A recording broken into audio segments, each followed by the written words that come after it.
ये कहानी कुछ साल पहले की है। सुमंत और अभिषेक ने हाल ही में एक बाइक फाइनेंस कराया था। वो दोनों घूमने के बहुत बड़े शौकीन थे। जब भी मन करता वो निकल जाया करते थे। हालांकि घर वालों को इस बात का बिल्कुल भी अंदाजा नहीं था कि उन्होंने बाइक खरीदा है। एक दिन की बात है, वो दोनों एक लॉन्ग ड्राइव पर निकल गए। वो बेवजह दूसरी गाड़ियों का पीछा कर रहे थे। कभी ट्रक का ओवरटेक करते तो कभी बाइक से रेसिंग करने लगते। वो दोनों घंटों तक रेस करते करते बहुत दूर निकल गए थे। अब उन्हें पता भी नहीं था कि वो किस जगह आ गए हैं।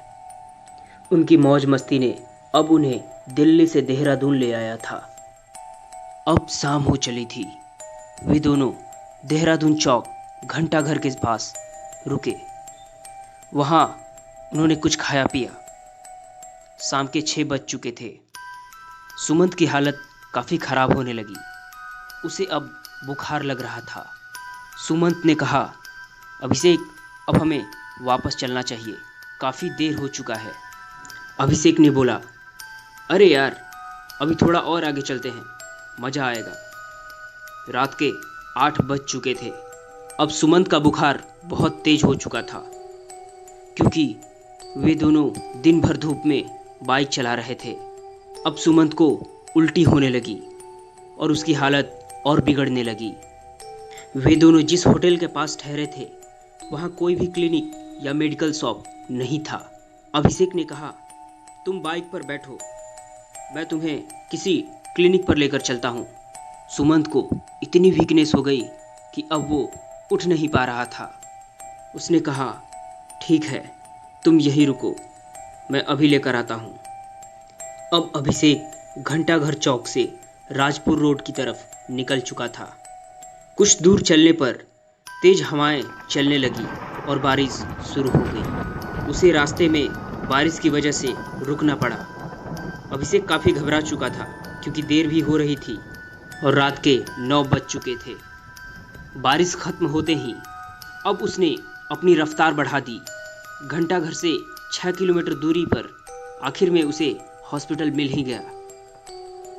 उसने तुरंत दवाइयाँ ली और वहाँ से वापस की ओर लौट गया। अभी कुछ दूर चला ही था कि अचानक उसे रोड पर एक बूढ़ा आदमी खड़ा दिखाई दिया, जो गाड़ी रोकने का इशारा कर रहा था। उसने फौरन गाड़ी रोकी। बूढ़े ने कहा, रुको बेटे, मुझे जरा घंटाघर तक छोड़ दो। अभिषेक ने कहा, हाँ क्यों नहीं, आप पीछे बैठ जाइए, मैं आपको घंटाघर तक छोड़ देता हूँ। अब वो दोनों बात करते हुए आने लगे। कुछ देर बाद वो गांधी पार्क के पास पहुँचा। अब वहाँ से घंटाघर चौक काफ़ी पास था। वो जैसे ही चौक पर पहुँचने वाला था, उसने कहा, लो दादाजी, आपका घंटाघर आ गया। ऐसा कह के जब वो पीछे मुड़ा तो पीछे कोई नहीं था। वो अचानक ब्रेक लगाते हुए गाड़ी रोका और वहीं गिर गया। वो पूरी तरह से डर चुका था। उसे बहुत बड़ा सदमा लग गया कि आखिर वो बूढ़ा कौन था और वो कहाँ गया, अचानक गायब कैसे हो गया। आखिर में वो सुमंत के पास गया और वे दोनों उसी होटल में रात भर ठहरे। पर अभिषेक को रात भर नींद नहीं आई। वो पूरी रात यही सोचता रहा, ये वहम था या हकीकत। आपको ये स्टोरी कैसी लगी हमें कमेंट करके ज़रूर बताएं। अगर आप हमारे चैनल पर नए हैं तो प्लीज़ चैनल को सब्सक्राइब करें और बेल आइकन दबाना ना भूलें, ताकि हमारा नया वीडियो आप तक सबसे पहले पहुंचे। अगर आपके पास भी इसी तरह के हॉरर स्टोरीज़ हैं तो आप हमसे शेयर कर सकते हैं।